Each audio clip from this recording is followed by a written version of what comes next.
Welcome back once again. Thank you so much for spending part of your Sunday here with us. Now into November, hard to believe, and a big thanks to Father Jim Basic for spending some time with us. But as we get into this new month, do you feel it? It's kind of feeling like we're in a lull, just a little bit of a lull with the season change, weather change. And does that mean the activity dies down around Northwest Ohio? Well, Kathy Miller from the Tourism Bureau here in Toledo, dotoledo.org is the site to go to. You're Director of Tourism for the Convention and Visitors Bureau. And Kathy, it doesn't die down. There is a lot going on, correct? That's correct. It just shifts. It seems like after Halloween, there is a big shift, and people are saying, all right, all the fall festivals are over, the corn mazes. Now we're shifting our thoughts to the holidays and more indoor activities, and there's just tons of options. Yeah, you know, we were talking about it before we came on here today, and obviously we've got the Great Lakes. That's a big boon to us during the good weather months. But when you get into a time of season like we're in right now, from a convention and tourism frame of mind, is Toledo a tough sell right now? It really isn't a tough sell at all, actually. For events, there are so many great concerts, for example. Fall and winter are when the concerts really kick off. And somebody like Keith Urban, he's coming later this month in November, that sells out right away, and that's going to draw from a 50-mile plus radius. People will come from all over, and it sells out quickly. So you got to keep your eye on the calendar when those shows are going to be scheduled, and get ready to make the call and get your tickets right away. And with a great venue like the Huntington Center now in place and just kicking on all cylinders, I mean, we're starting to get those big name acts. That's right, and those are drawing overnight stays as well. So those people are coming in, they're filling up the hotels more, so that helps us too on slower seasons. Yeah, we're going to get into like a list of things that are coming up here for folks so they can mark their calendars. But when you talk about big shows like that, is there competition with Auburn Hills, with Joe Louis Arena, with, you mentioned when we were in the break about the Schottenstein Center down in Columbus, and if they're getting a show, is there an agreement that, well, Toledo won't get that one, but we may get a different one that they don't get? Yeah, it's Steve Miller, the general manager over at the Huntington Center. I'm not really sure how they work with their contracts, but I'm sure that there is some agreement where you're not going to have a show super close under the same management platform. Under the same management, exactly. Okay. And you were saying if it's an SMG property, then they won't necessarily put two shows too close together. Correct. Okay, so maybe that's a boon for Toledo at times. We've got a bunch of exhibits, special exhibits that are happening over the next couple of weeks. Tons of things going on. They extend Imagination Station extended grossology exhibit through January 5th, I believe. Yeah. So that's a fun lots of kids things, lots of family things right now.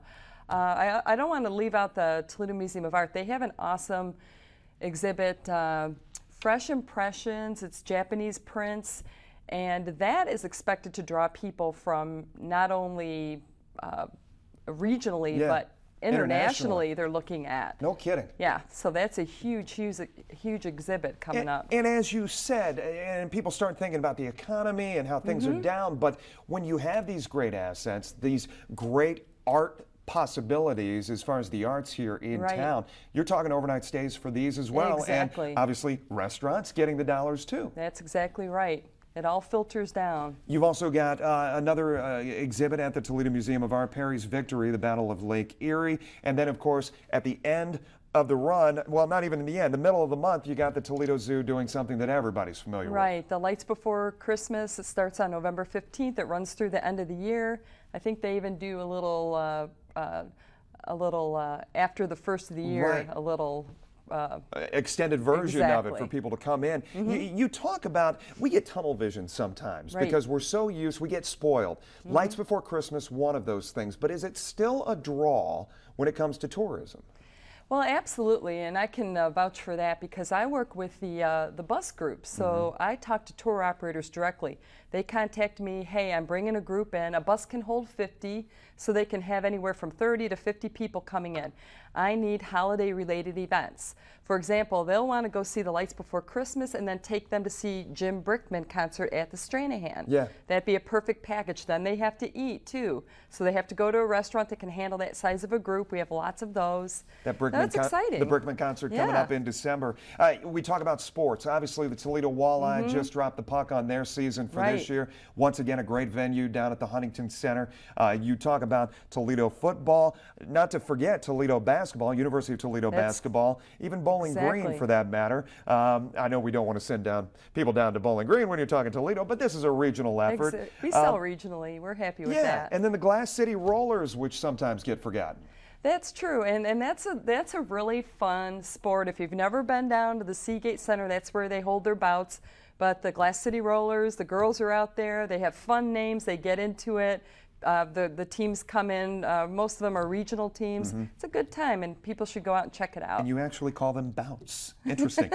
Let's talk about theater for a little bit. Great theaters from the standpoint of the Valentine, the Toledo Rep, Stranahan, and great shows all across the board. Addams Family, Forbidden Broadway, and Southern Fried Chicks coming to the Valentine Theater over the next couple of weeks. The Valentine Theater has done a wonderful job with their programming. They match up seasonally. There's shows like the Addams Family kind of for this time of year. But they also do, which I love, is their silver screen movie nights. They hold those on Friday. It really kicks off January 1st, and it'll be every Friday, but there's one in December. It's A Wonderful Life. It's a Friday night, family-friendly event. They have popcorn. They make it real casual and fun. They have an intermission. You can mingle in between. It's a just like the old days. It is, and it's such a gorgeous theater. Yes. It's just beautiful. In fact, I invite people, if they haven't taken the opportunity to get down there and check it out, you are really missing it.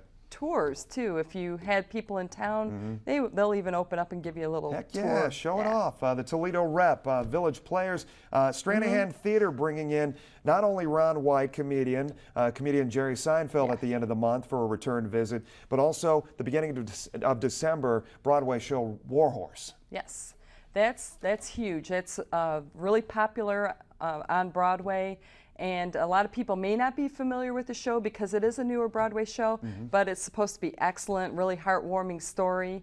And so I recommend people to see that. As we get into the latter part of our interview and we talk about the craft shows, holiday family fun, Toledo does it up right when it comes to the holidays, and crafts are not something to be forgotten. A lot of enthusiasts out there. A lot of enthusiasts. And those craft shows, they start right in November to get your holiday gifts.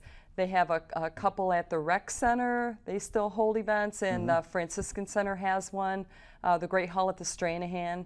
So check the dates. If you go to dotoledo.org, all of this information is on there. You can link directly to the sites that if you need tickets for something, pricing, it's all right there on our site. Is it a pretty safe bet that any weekend you have something, you want to find something, you're going to do it? You can. I mean, anything from family-friendly to adult, evening, there's something for everybody. Yeah. It's really exciting. I do want to mention Toledo Ballet. Yes, Did you know that they have the longest running production of the Nutcracker in the entire country? Did not realize that. Yes.